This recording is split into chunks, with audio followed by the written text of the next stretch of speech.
Wonderful. Well, we will kick it off today. I did want to start out by saying that unfortunately, Provost Clark had a unavoidable conflict come up today. And so you all are stuck with me, Chase McNamee, he, him pronouns. I'm a senior project manager in the Office of the Provost, and I am very thankful to get to oversee the Community Plus Values Initiative and work with a great team of 5 graduate fellows and Provost Clark and a steering committee of about 25 individuals from across campus. And we are super excited today to be joined by Dean Gonzales and Dean Sabick for this community leadership conversation. We do want to start off by acknowledging that as C+V is a place for community, belonging, a place you can be safe and brave at the same time, we recognize and want to say that our thoughts are with the Michigan State University campus community as they're dealing with the shooting that killed and harmed many of their campus community members last night. We do know that gun violence is a very real issue in our country. And if you do need support or resources, please do reach out to Community Plus Values, the Health and Counseling Center, HRAC, or one of the many resources here on campus. We do also want to acknowledge that there was a direct incident, numerous incidents of anti-Semitic language and actions that took place on our campus here at the University of Denver. And we do want to acknowledge and show our support to the Jewish community at DU who were directly affected by those acts. And please know that C+V and our entire community is here for you. And if you need anything from us, you can contact us via email at communityplusvalues, plus spelled out, at du.edu, or on our social channels, or please feel free to do stop by Mary Reed Building. I am in Office 317. If you need anything, we're happy to plug you into resources and support.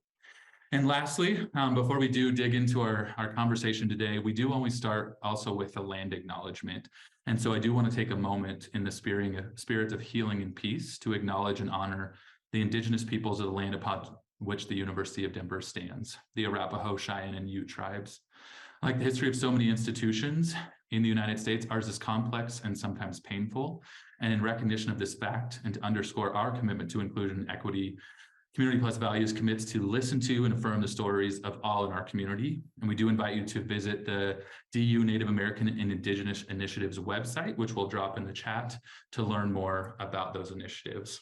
If you do need closed captioning, on the bottom right, there's a show caption function, and you can select your options there. And we do have that available for the entirety of the webinar. And we also will have closed captioning available on the recording of this webinar as well. And with all of that, I'm very excited to be in conversation with 2 of my very favorite people here at the University of Denver. I have been honored to work with both Dean Gonzales and Dean Sabick on a number of initiatives here on campus.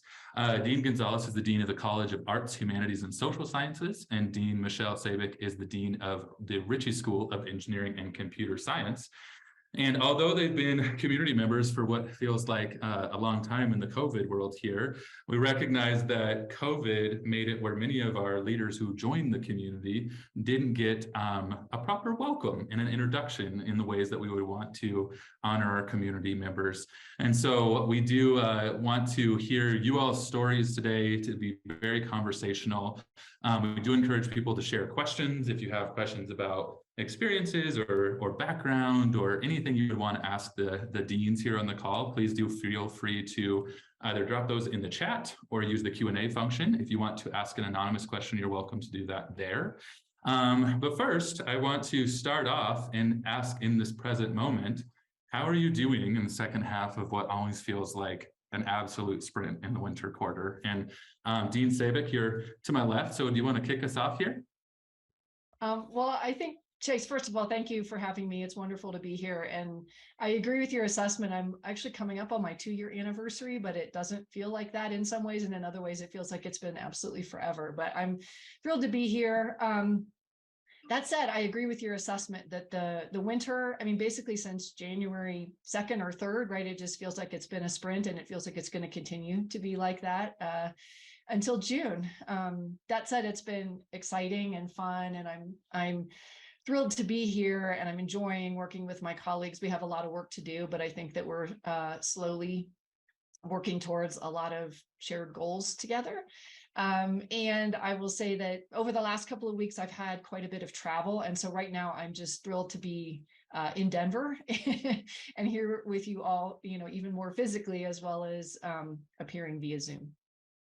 Awesome. And I have to ask, was it travel for work, pleasure, or maybe a combo of both? It was primarily work travel. I've had a couple of different conferences that I went to, all of which were very interesting and exciting, but just tiring. Yes, it is conference season right now. I feel that definitely. Thank you so much. And Dean Gonzales, the same question for you. How are you doing?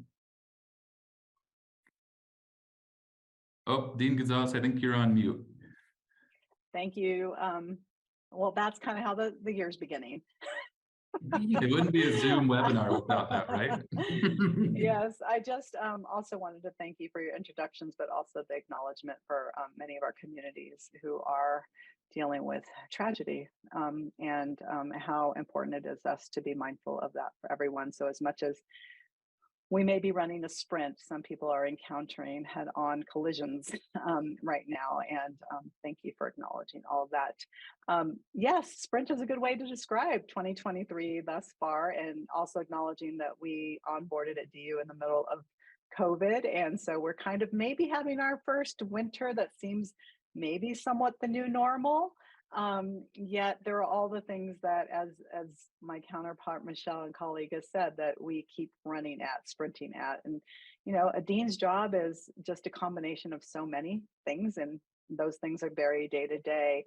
I think for the winter, we can all acknowledge it's a demanding time of the academic year, but some of the things we're running at right now and in full swing are faculty hiring, which is a really important part of what we do, making sure we have the best and finest faculty joining us at any given time. So we're probably about 2/3 into the way on that, and hoping to wrap up in a month or so. We're also in the middle of promotion and tenure, another faculty-centered process that happens on this campus or in higher ed generally. So that's another thing that requires a lot of effort from many people, not just the dean on the campus, but many of our faculty who participate in that and our staff who support it. So in some ways, it's a very normal, I think, winter, but all in the context of being very demanding, but such is our work. Absolutely. I never thought I would be craving so much just normal busyness, which is nice to be into that. And, there are always things that come up, but it's definitely different and has changed over the last year or so. So thank you both so much for sharing. And on that same vein, one of the things that's been my favorite part about these leadership conversations is getting to kind of see the person who is the dean or the leader on campus and what makes you you. So I'm going to kick it over to you, Dean Gonzales, for the first answer on this, but could you share about your passions, your life inside and outside the deanship, what makes you you? Wow, what a big question, right? So when I thought about it at first, I thought, well, this is it. It's the beach. What makes me me? My happy spot. I grew up in Southern California. I grew up in Long Beach, California. So the beach was sort of always in the backdrop of my childhood. And I think I continue to crave that. Colorado with its mountains and beautiful mountain ranges and outdoors, it meets, I think, some of my need for beautiful weather and people having sort of an outdoor vantage point, that people look to the outdoors and being outside. So that's really great. So a lot of my, I guess, formative years and continuing on into adulthood has been shaped by the outdoors and wanting to breathe clean, fresh air and being part of making sure that our air stays clean and breathable for people. So Southern California was where I grew up. A little bit more about what frames, I'd like to say my way of thinking about my work and the passion behind it is being an advocate for others' opportunities, whether that's our students, staff, or faculty on a campus, or even family and friends outside of work. How does that look on a campus? May be different than in my personal life, but I think it's largely shaped by being the beneficiary of advocacy of others that led to my really holding this position ultimately. But in my formative years, really making sure that I understood that the potential and avenues for things like going to college were open to me, ensuring that I was supported through college and had proper mentoring, beneficial mentoring, And I think that in general, that encapsulates my approach to my work. I'm very attentive to the work that our folks are doing, the students on our campus, where we may have opportunities to ensure that they have support to succeed in their time as students, but also as they think about their future careers, and understanding that they really do have so many opportunities to build out for themselves, and empowering them to see the way toward that. So I think largely I would say thinking about how we advocate every day, not just on our campus, but also for opportunities beyond the campus. Wonderful. Thank you so much. And yes, I was talking to my parents. I'm originally from Wyoming, and it hadn't been over 0 degrees in 2 weeks. And I was like, I'll take Denver. I would love a beach in Southern California too, but I'll take Denver right now in that way. But thank you so much. And I would love to dig in a little bit later about what you were talking around the advocating for others and mentorship piece. But Dean Sabick, I'd love to hear what makes you you as well. Yeah. So thanks, Chase. I'm actually going to share a photograph because I'm very visual. I think Tremaine already gave me the capability of doing this. So hopefully you're going to see right now a really scratchy looking Polaroid picture. Is it coming up? Okay. Wonderful. Yes. So besides dating me, by the way, if you look at that TV in the background, you get a little bit of a feel for how old I actually am, as well as if you see my dad's sideburns. Who I am as an engineer, right? And I brought this picture because I think it's so emblematic. So I'm 1 or 2 in this photo. You can see I'm very snappily dressed in a diaper and a onesie. My dad is an engineer. And even though this was the 1970s, he was building something, and you can see that he was involving me in that project. And I asked him actually what was in this picture. And it's kind of funny now looking back. He was basically building me a car seat back before that was such a thing. But I was so bossy and interested in what was going on in the car that they wanted a place to put me where I could see out the window, but also that I could be relatively safe. So in typical engineer fashion, my dad built something, right? And so I think I show this because I think that that's a part of me. And I'm not only think that there's sort of a family component or a genetic component, that I was involved in engineering and designing and building things from a young age. I'm also incredibly thankful because I guarantee you that there were no women in my dad's engineering classes when he was going to school, or extremely few. And so the fact that he even thought to include me at this time, and I have a little brother, and I'm the mechanical one, not my little brother. And that was pretty clear. So I'm very thankful that I got this opportunity and really was able to express myself, and that both my parents, I'm very fortunate that they had the opportunity to get college educations, and they were extremely encouraging of me. And so the mentorship and the support that Dr. Gonzales brought up, I think that was something that I wanted to point out too, that I'm very lucky that my parents were able to do that for me. I'll also say this is a picture of my parents now. So my dad doesn't have quite as big of the sideburns, but really, their support was really, I think, critical to so many things along the way for me, and eventually becoming not only an engineer, but a leader. And then there's one other quick set of pictures. I hope you'll all indulge me for a moment. This is a picture of me actually in graduate school, playing soccer at the University of Iowa.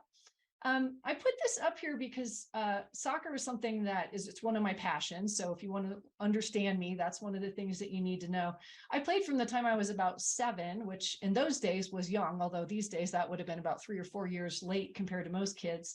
But I played all the way through high school, and I actually played Division III collegiate athletics. And then I was really lucky when I went to the University of Iowa for graduate school. They didn't yet have a Division I team. And so we had a really strong club team. And so I kind of got to have 8 years of eligibility, it feels like, because I played on a really good team. So this is me playing in the mid to late 90s. And we're playing our arch nemesis, the University of Illinois. So that's the player that you see in the background. But the soccer field is really where I feel like I got my first taste of leadership. I was a very shy person. So this was the one place that I felt that I think had a voice, found my voice. And I think a lot of the ways that I think about leadership are from being on teams, right? And understanding my role in a team, and understanding other people's role in a team, and how we could contribute. And then we'll get more into this later, I imagine, but eventually these 2 little guys came along. They're not nearly that little or as cute anymore. But they do help keep me grounded. So anytime that I start to think too much about problems of engineering curriculum or, diversity issues, my two kids, Zoe and Sam, really keep me grounded, and they really were cute when they were little, that's for sure. And then this is us a lot more recently up on Mount Evans. So we try to get up and enjoy the mountains when we can. It's not as often as I would like. But again, being in such a beautiful area, I hate to miss the opportunity to do as much as we can in the mountains and with the fresh air.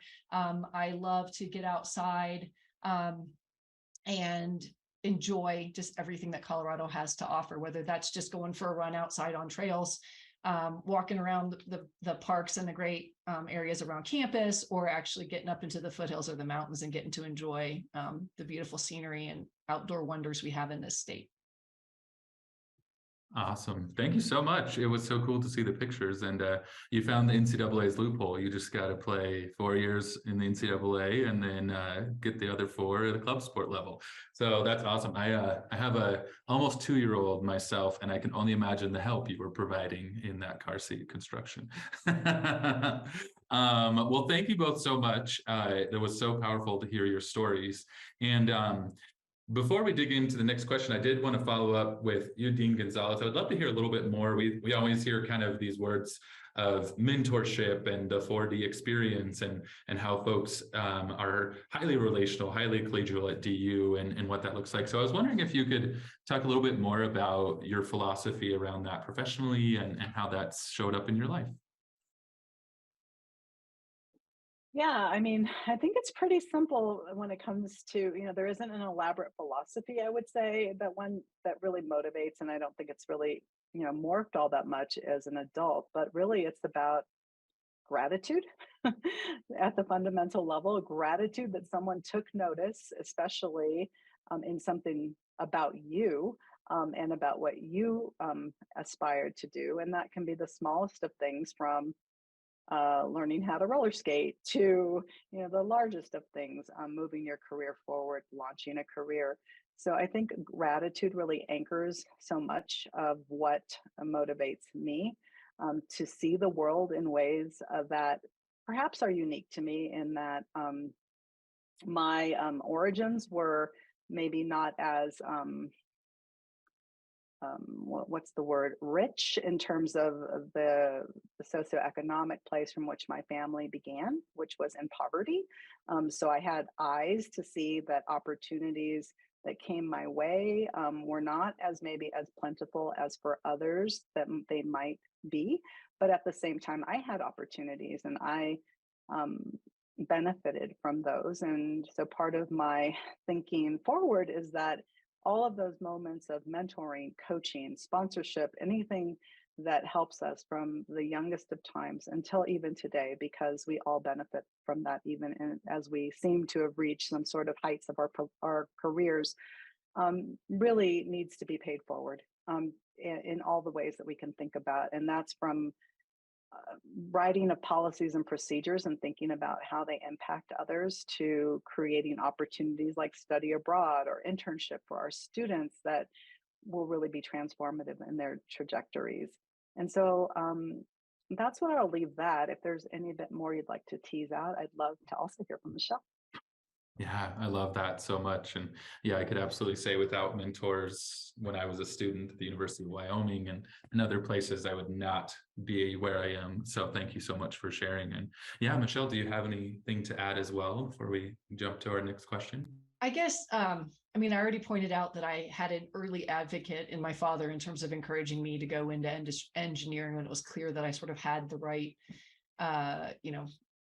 understandings, knowledges, and maybe wiring to do so. But there's been a lot of other people along the way. And I think our former colleague, Karen Riley, had a great way of expressing it that I really liked. She called it ladder up people and ladder down people. And the way she described it is, if it's backwards of what you would normally think, but a ladder down person is somebody that makes it up to the next level and then turns around and makes sure that there's a ladder down so that everybody else can follow or more easily follow. And I think that's something I really try to think about, is not everybody is as privileged as I was to have the advocate early on, to have parents that were encouraging me not only to go to college, but to pursue, a STEM degree, and supported me in that.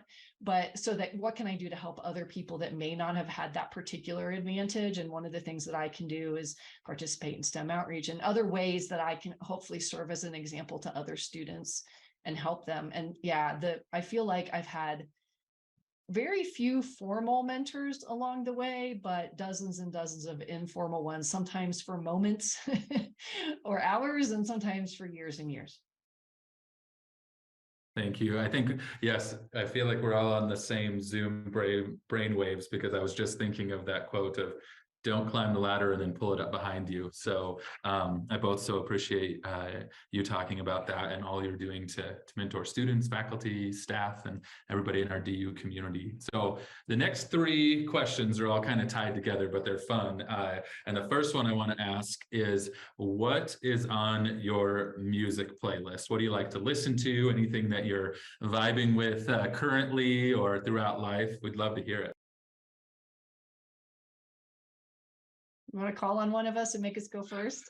I know, I was like, this one's tough because it's a tough question. I didn't want to call on someone, but eeny, meeny, miny, mo, Dean Sabick. All right, thanks for that. You were unmuted, so. Yeah. Okay, no, I was actually thinking about this because I don't spend that much time just listening to music, but I still love music. So, I mean, the short answer would be, if I have a go-to, it's the Beatles, right? Like if I'm in a bad mood, that I just can't help sing out loud when I listen to the Beatles. But since the Grammys, I've been trying to expand my repertoire a little bit. So I added a whole bunch of things to my playlist. I would say a couple of new ones that I've added fairly recently. I've been listening to Lizzo, and I just love the like positive kind of girl power attitude that she has. So that's been a fun one for me. Yes, love Lizzo's outfit there too. Thank you so much. And Rhonda. Yes. So I'll name a few artists and then maybe you can figure out the order of them. So the first one that came to mind as I thought about this was Carlos Santana. So that's one I'm on my go-to list. Next to that, I place D'Angelo also. And then thinking about, maybe before D'Angelo, I should have said Billy Idol before that. So maybe Carlos Santana, Billy Idol, then D'Angelo. And then I would move into Diana Krall as another favorite. And these may correlate with moods. I smiled when Michelle said when I'm in a mood. And then a more recent, and I hope this brings me recent enough, would be Billie Eilish. And I echo that kind of empowerment, female power. And yeah, so those are some of the things that are my go-to staples, and they probably do correlate with moods. I'm gonna have to pay attention to that more. Yeah, well, we Community Plus Values, the grad fellows did an awesome activity. They built out a community playlist that everybody can add to. So I'll have to send you the link afterwards so that you can add all your songs and your favorite artists to it, so we can hear them. And let me plug Billy Idol for April 5th in Denver. I'll be there. I'd love to see some of the people out there with me. Ooh, DU representing at the Billy Idol concert. So that is awesome. Well, thank you both for indulging that question. And, we always talk about what books are on your nightstand. Is there something that you are reading? Do you dig into scholarly sources and then some other things along the ways? What's on the nightstand for reading? And Dean Gonzales, I got to pick on you first because Michelle, first one. Yeah. So I just finished up The Personal Librarian. I'm not sure if many on the call will be familiar with that one, but that one was actually brought to my attention by a few people I've met since joining DU. So I would recommend that read. I just finished that one, and I would be remiss if I didn't mention the authors of it. So Marie Benedict and Victoria Christopher Murray. So if you haven't had a chance to read that one, I think that's a good one to turn to. Maybe a less, well, I wouldn't say that was a light read, but it's definitely an enjoyable read. And The other one that I go back to again and again recently is What Do Universities Owe Democracy by Robert Daniels. And so that's another one that we go to and that I go to often in recent years. But in addition to those that I mentioned, I have a lot of faculty who publish books. So I enjoy the gifts of faculty giving me books to read. So I have a stack of those. And anytime I have a chance to pick them up, I do begin reading. So I most recently have enjoyed some poetry that some of our faculty have published, and also some investigative journalism pieces that have come out. That's amazing. You make me think we should have a new thing, should be a list of those books and pieces that people can visit and see all that's being written by the phenomenal authors here at DU. So awesome. Michelle, what about you? Yeah, I have a huge stack on my nightstand, and it's not that exciting because most of them are sort of higher ed or leadership related. And part of that is because I'm in a leadership seminar this year, and every time I go, people recommend like 10 new books. And so I write them all down and then rush home and grab them. The one that I'm about to start, I can't recommend it yet, I don't think, but I've heard really good things, is called The Artist's Way. And so one of my colleagues in the leadership group thought that it really helped her change her practice.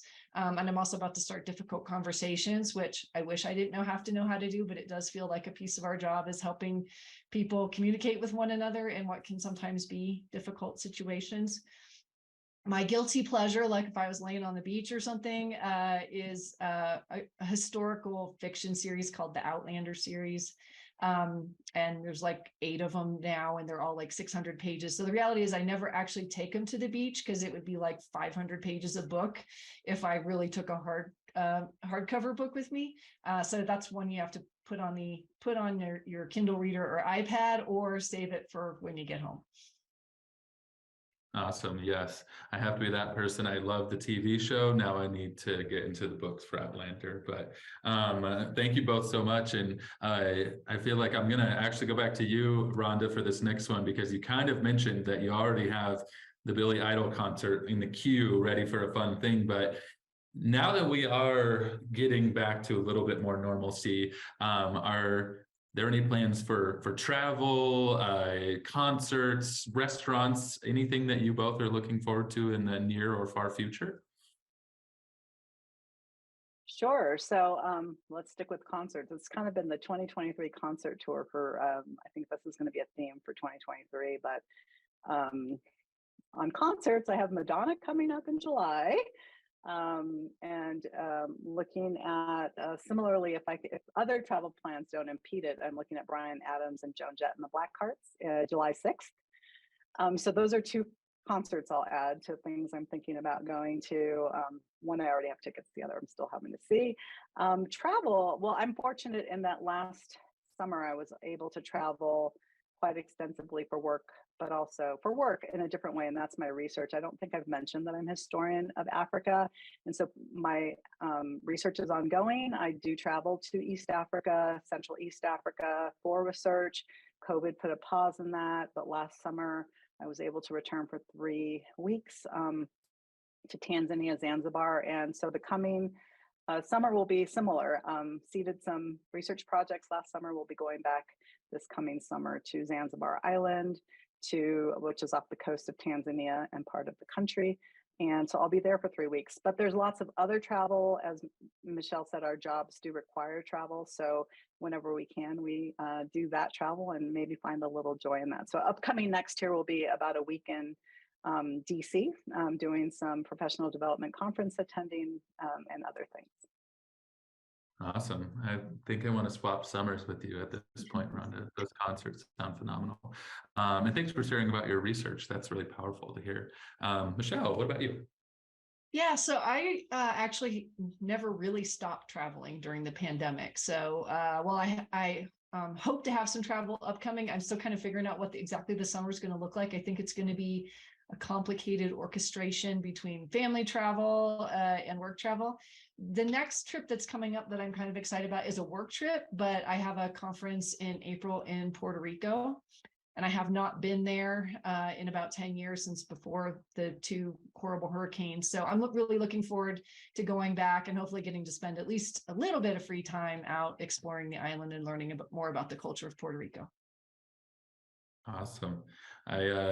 I might get in trouble with people who are mad, but I did get Taylor Swift tickets with my wife Megan, so we'll be doing that. And Garth Brooks, I've been waiting my entire life, so we've got some concerts lined up as well. But that all sounds phenomenal, and so excited for you both to get to do those experiences, especially after it felt like for a couple of years there, it was so tough to do things and be with people in those spaces. So we're going to kind of switch gears, and I do want to let folks know, please do drop questions in the chat that you might want to ask either person. You could ask a question to both of them. You could ask one specific question. And I love the comment here. Someone loves Garth and Taylor with me, so I love that. But please do drop those questions in. We are so thankful to have both these deans on the call here in busy schedules. But you both have led teams, been on teams, and I'm really curious, do you have specific ideas about what makes a great leader and why? Do you have any philosophies around leadership that you would share with the DU community? And Michelle, would you kick us off on this one? Sure, thanks. Yeah, there's a few things that I think about a lot.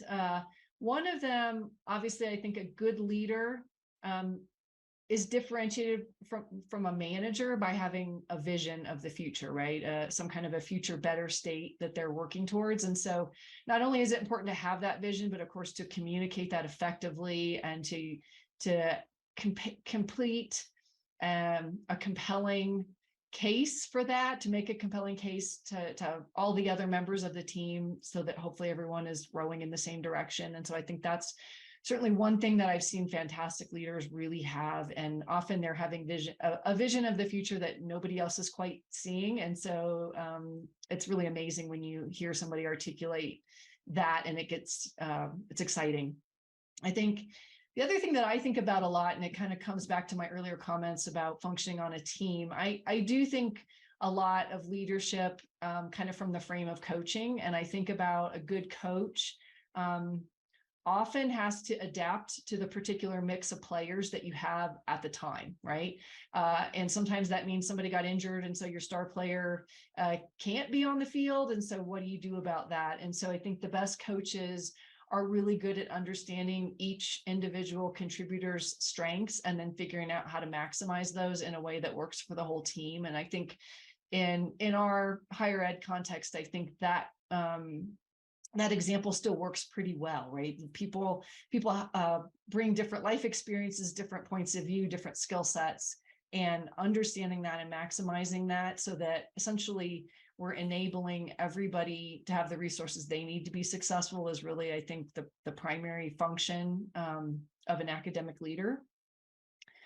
So I think I'll stop there. I think that's two of the things. The one, if I had to put a philosophy around it, there's a book by a guy named Jeff Buller that I read several years ago. It helped me with some really kind of tricky leadership challenges, and it's called Positive Academic Leadership. And so that philosophy is really about that idea of a leader's job being to help lift people up and identify what they need to lift them up. And so I think that's, if I have to put a name on it or a label, that would be the closest thing to my particular philosophy of leadership. Wonderful. Thank you. And Rhonda, curious your thoughts. Sure. Yeah, I mean, I would actually align myself with many of the things Michelle has said already. Definitely strength-based leadership is not just something I think is important for knowing our team and knowing how we can function optimally, but also to help us lead as leaders from a strengths-based model versus a deficit-based model. And that comes to the work we do as leaders, as well as the way we think about our students. I guess I would just add a couple of things about my approach, and that is that we won't always get it right the first time, no matter how eloquent our vision or how we communicate it. At the end of the day, action is what we will be judged on. And so we have to see how things unfold as we put process, policies, traditions, practices into motion, and be willing to refine them. So understanding that as leaders, we may be leading the charge, deciding on the way forward, but always being mindful and from a place of humility to go back and refine as we learn and as contexts change. And part of that, I think, is directly related to the second point, and that is, as a leader, I think my eyesight is very much oriented toward the practitioner. And that is, I want to know how my thinking, my decision making, our collective way of leading the college in this instance, what it really means for the people on the ground who are actually face to face with students each day, or face to face with colleagues or external parties who visit our campus, and understanding what the implications of what seem like maybe a stroke of the pen decision or an articulated direction to move in, what does it really mean for the people who are really working across our community? And so never losing sight of the practitioner is one of the things I'm always mindful of. I love that so much. And this, we got a great question on the Q&A here that I'd love if you both could spend just a minute or two on it. Is kind of ties into what you were talking about there, Rhonda. As a leader, how do you include different viewpoints from other perspectives on your team while making decisions to move projects forward? So balancing that action, but also honoring those different viewpoints and perspectives. Well, I think building it into your approach to any decision making. Of course, there are some days where a decision has to be made here and now. But again, as I said in my first point, always going back to reevaluate how things went and how you might, with more time, approach it in another opportunity, because another opportunity will always come forward. So after major seasons of whatever it might be that we're doing, I'm very big on getting feedback from the people who participated in the spirit of refining it for the next time we do things. But I think generally it's about, to the broader question, is about listening and being willing to hear those perspectives. So understanding that decisions shouldn't be made, always in one room by one person, but taking an iterative approach to hearing from constituents who may be impacted by a decision, who may have expertise and experience that would inform a decision-making moment better than we could alone, no matter how experienced we are as a leadership team. So always checking back with the people who will be most impacted by it, I think, is an important thing there. I love that. Yeah, someone said, if everybody in the room is agreeing with you, you might need to have some more voices in the room. And that's a tough one, but I totally can see that. Thank you so much. And Michelle, do you have any thoughts around that question from the audience? I was thinking I might just say ditto, because I think Rhonda nailed it. Listening was what I was going to say, right? It sounds like I'm being flippant, but I mean, that the reality is, I think that it's incumbent upon us, and what shared governance is based on is us establishing formal structures to gather as much input from a variety of stakeholders and constituencies as we can. But I think in addition to that, you also have to have all the informal channels possible. So I try to have a mixture of both, right? I try to do the kind of leadership by walking around a little bit and be in the building and try to run into people and get a chance to ask how they feel about something or what their take is. But also then have the formal, the committees, the recommendations, responding to drafts, the kind of more formal way of doing things. And I think I need both of those. And my general strategy is to, as Rhonda said, this idea of iterating, right? Like it's rare that we all are going to have all of the information. So I think at the point where I feel like I'm 70% sure that a particular decision needs to be made, I'll try to pull the trigger and move forward. And yet I always will try to evaluate if it was not the right choice, are there things we can do to correct along the way? And even if it was the right choice, maybe there's still things we can do to improve along the way and add or improve the outcome. So I try to make sure that we're listening. But it's this last couple of years, it's been hard because you don't have as many water cooler conversations or walking by people's offices and seeing them there. And I find that much harder to do by Zoom. It's hard to schedule serendipity, right? Yes, that is an excellent point. It's a tough balance. And this next question kind of gets to that in person, but also I think community can look virtual or online or in person or however we want to talk about it. But can you share what you're most enjoying about leading at DU specifically? And is there anyone you'd like to give a shout out to in the community, a program or department, person, anything like that? And Michelle, would you kick us off on this one? Sure. I feel like this one's got a lot of pressure associated with it. I know, it's always tough, yeah. but we love it.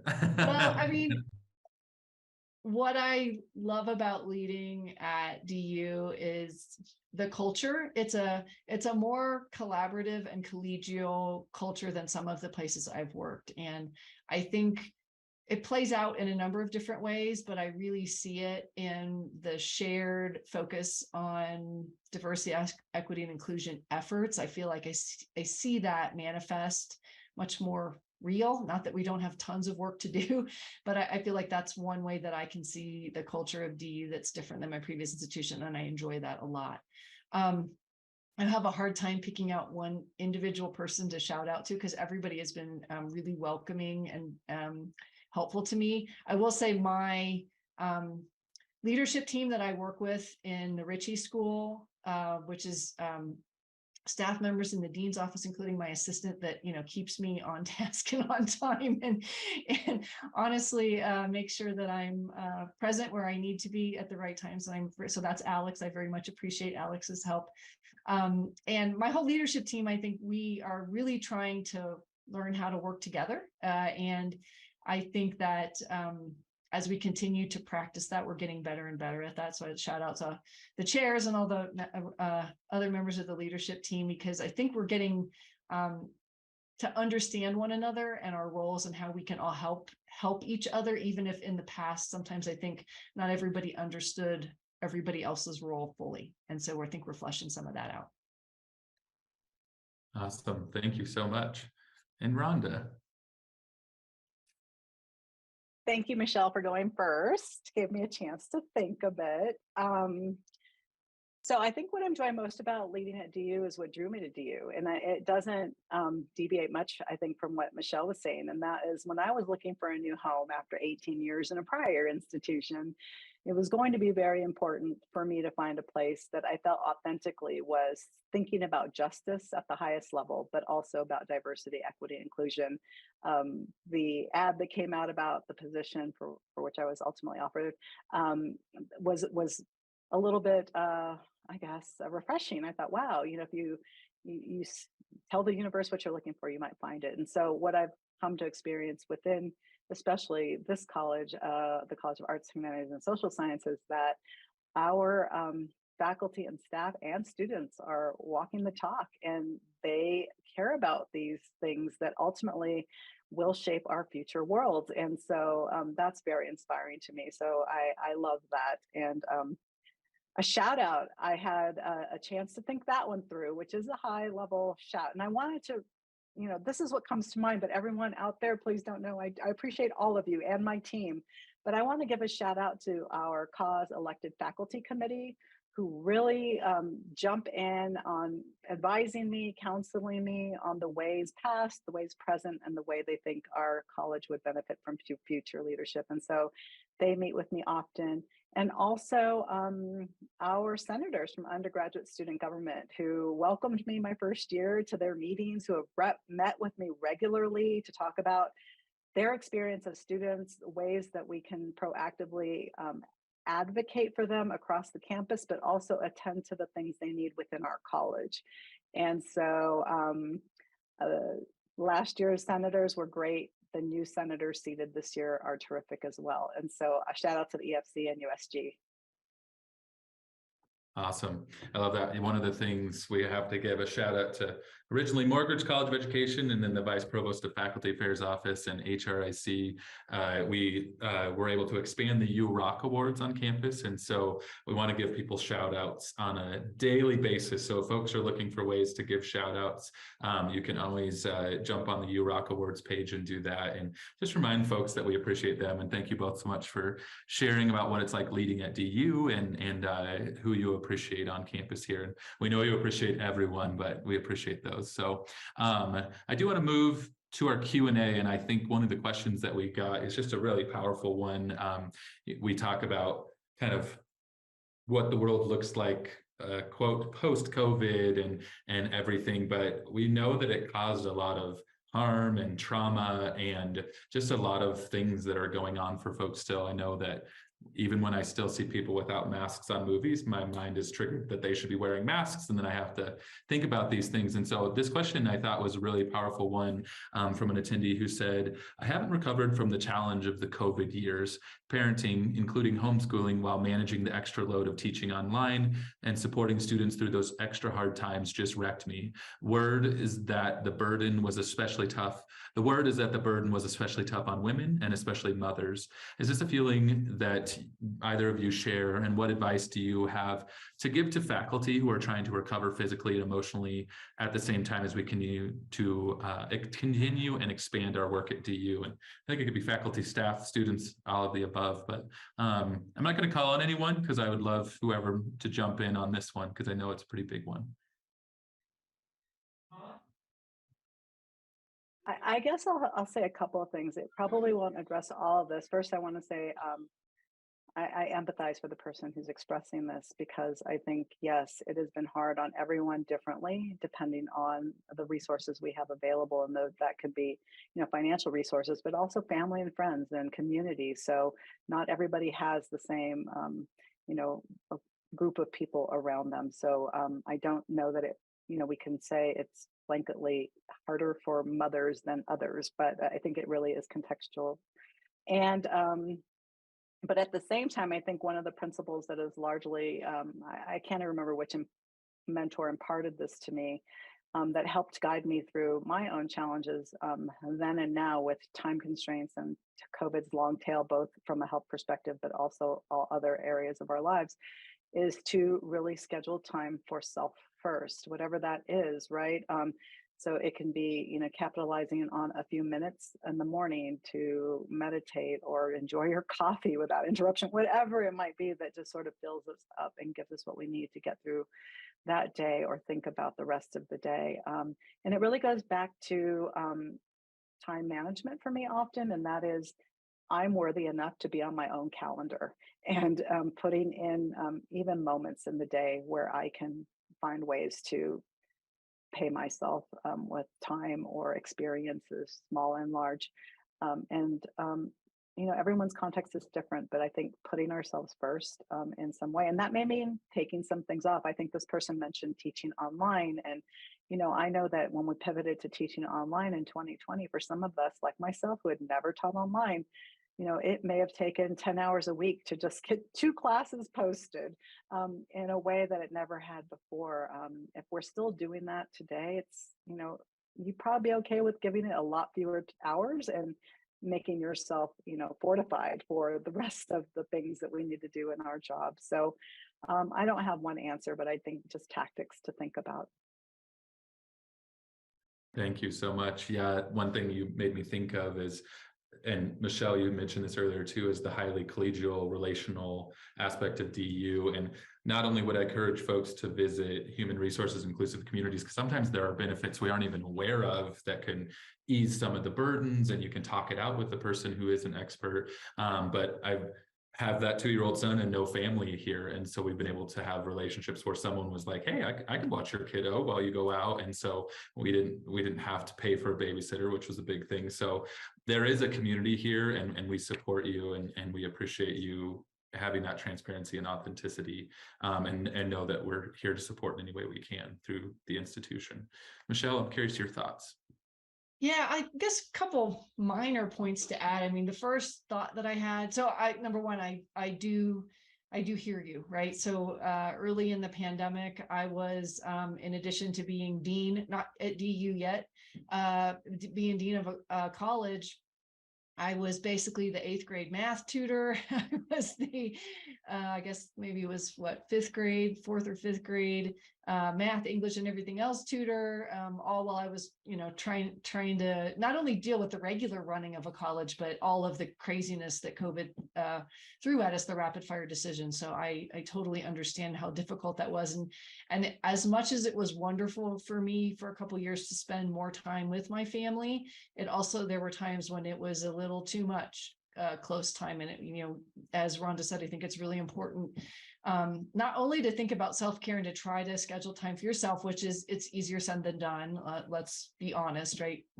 But the other thing I would say that I've had to work on is just giving myself grace, right? We talked early, I think, in the pandemic a lot with faculty about giving students grace, giving them the flexibility, understanding that they have different circumstances. And I think we have to do the same with ourselves. And just maybe occasionally set our standards a little bit lower, right? Good enough, but just recognizing that not everything can be perfect all the time, given all the demands that people have. And then I think along the lines of self-care, there's lots of ways to do self-care, but there's often one or two things for each of us that we find truly soul nourishing. And even if it's just a few moments of that, whether that's singing in the shower or, going for a run or crocheting, whatever the thing is that gets people excited. I think trying to make sure that you make time throughout the day to get a little bit of that in, to remind you that, yeah, the sun is hopefully coming up and outside, even if you're not out there enjoying it, but there are wonderfully enjoyable things in the world going on if we can just take a moment to notice. Awesome. Thank you both so much. That was a powerful question. I appreciate the attendee asking that one. And we have another one that's student focused, so I wanted to make sure to get to it, and it's particularly around the international student experience at DU. And the question does ask, how many international students are staying after their degree and are able to open their own businesses, and what does good mentorship look like for them during their career to accomplish this goal? And I'm curious if either of you have perspectives specifically around the international question that we got here. I can start. I think in the Ritchie School, around 10% of our students are international. And so for a School of Engineering and Computer Science, that's actually a relatively low number, but it's still a good handful of students. I think a lot of students are interested in staying. And I think if they have STEM degrees, it enables them to get a visa to stay in the US often and continue to work. But it doesn't work for everybody. So I think that often the trick that we have, or the potential barrier, is whether the students qualify for that OPT visa and can stay and work and get that work experience. But I think many students come to us hoping that they'll get that opportunity. And I think as long as they're eligible for the right type of visa, I think many of them are able to stay and contribute, obviously, to the tech community, the really rich and deep tech community that we have in Denver and along the Front Range. And do you see the mentorship component? I think that would be helpful in terms of navigating some of these obstacles and systems. Does that come up for you at all, Michelle? Yeah, sorry, I didn't address that piece of the question. Thank you, Chase, for reminding me. I think it's something that at the graduate level, we are not quite as good always at intentionally making sure that students are mentored. So when students do a traditional master's or PhD, they work very closely with a faculty mentor or group of people, right? And I think in many cases, that relationship or those relationships are very beneficial. I think the students that we have to be more intentional about supporting are the ones that come to our more professional programs. So they may be doing a master's degree, in our case, for something like data science, where they're in a great program. It's absolutely an area that has tremendous career opportunities in the US and elsewhere. But the way advising works is a little less formal, or at least a little less connected. And so that's something that we're thinking about a lot, is how to make sure that those students don't slip between the cracks, and that we make sure that they have all the information they need. And like the International Office of Internationalization has been super helpful for us, especially when it comes to understanding the immigration system and all of the different requirements, and help us try to navigate those. And so we do our best, but I know that that's not always a seamless and easy process. Thank you so much, Michelle. That's so helpful. And yeah, the Office of Internationalization is such a great resource on campus. So please don't hesitate to use that. And Rhonda, what are your thoughts on that question? Just to add a couple of thoughts to what Michelle has shared. Yes, there's a lot of mentoring, I would say, that happens on the campus, but again, in the way we've talked about leading, always opportunity to do better. And so we're actively this year learning from our graduate students and undergraduates about, as I mentioned, the undergraduate student senators working with us to express, their needs. But also we just completed a survey that closed, and I got the participation rate today. So we have about 300 graduate students across 20 programs in CAHSS, 2 PhDs, 18 master's programs. And today I learned that we had 88 people respond to our grad survey about their experience and how we could do better. So we haven't had a chance to jump into the data to learn about that. But I know that we are very attentive to the broad student experience from international students from time of application to matriculation, and that's just one piece, the onboarding, but also the student experience as they're here. So all the things Michelle said, but the other thing I wanted to add is the opportunity to work with the DU Entrepreneurship office. So international students can do this as well, and it can happen during the time that they're in school, where they are very focused on getting student experiences around skill building and empowerment around these questions. So shout out to Josh Ross on this call, and to all students reaching out to his office to look toward opportunities about how they can begin thinking about establishing their business. Love that. We actually, just before this, I was in a meeting with Josh Ross and we were talking about entrepreneurship. And yes, that is such a phenomenal resource on campus. And we are at time, and we've had such awesome questions from the audience and some shout outs in the chat. So thank you all so much for being here with Dean Sabick and Dean Gonzales. I learned so much about you both, and I'm so thankful that you're both leaders here on campus and that we have your guidance and mentorship across the institution.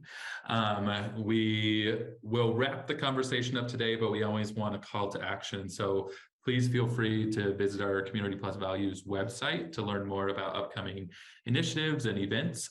We do have our community wellness hours where we have free snacks and stickers and all sorts of promo and swag items on Tuesdays from noon to 2 in the community commons. And then on Thursdays, we have free coffee and hot beverages, tea at Beans. A shout out to Beans and the wonderful student baristas who are there on Thursday mornings rocking with the crowd, where we have around 100 folks join us every Thursday, which is fun. So please feel free to stop by, follow us on social media. We do share community announcements. So if you do have anything you want us to share, and I do want to give a huge shout out to Tremaine and David and the wonderful IT team who help us put on the community talks every time, have been with us since the very first one. So we could not do this without them. And thank you both so much again for joining. And I hope everyone has a restful rest of the week and hangs in there during a busy time of the quarter. Thank you so much. And thanks, Chase, for coordinating. Thanks all. Take care. Take care.